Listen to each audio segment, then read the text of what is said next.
Aloha and welcome back to High Now Daily. As Maui continues to rebuild following the deadly wildfires, new sources of water will need to be examined.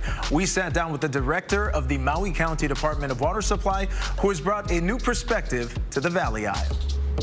So my entire career has been in water management and wastewater management, starting in Tucson, Arizona, time in Kansas City, and then in California. I was a water director in San Jose and Sunnyvale, and then in San Diego, I worked on the Pure Water program, which was taking wastewater all the way to drinking water. So I've had a lot of background in water. I bring in this interesting perspective, and what I've learned is that a lot of my background is applicable, but there are definitely issues here that are unique to Maui, for sure, a lot of them. I'm trying to kind of bring my experience in, potentially kind of a fresh perspective on some of these issues, try to move towards resolution and developing solutions. It starts with the fact that the water sources are limited to what's on the island.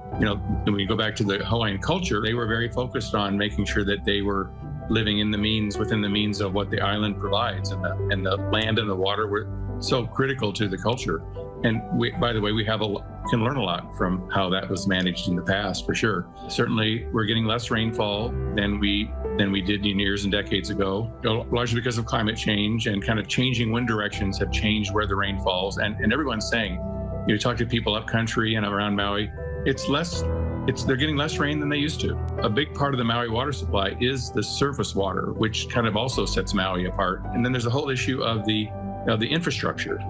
We actually have 12 different water systems on Maui that are not connected to each other, kind of spread out. They're not kind of what engineers like to see, a nice organized grid pattern. But these are all spread out, a lot of dead end lines that are too small, lines that were not really designed to modern standards. So there's a whole issue of getting the infrastructure kind of up to a modern standard.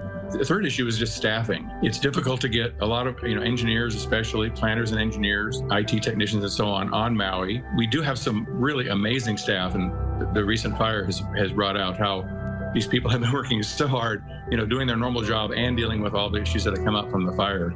So amazing staff, but just not enough. We have a lot of vacant positions in our engineering division and in our planning section. And so, getting staffing on Maui is a challenge.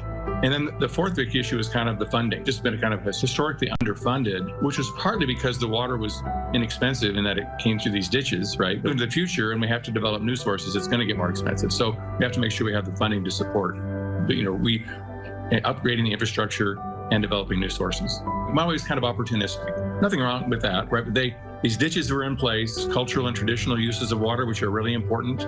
There's the need for ecological purposes to keep the water in the streams. So it's really quite a balancing act. Right, that is the challenge. And I do think we need to look at developing new sources. First of all, we make sure we're using the water efficient, really push conservation, but then it's also developing new sources. It could include desalination. We're taking another look at that. When you look at all the needs that there are, it's going to be really tough to meet them with the existing system.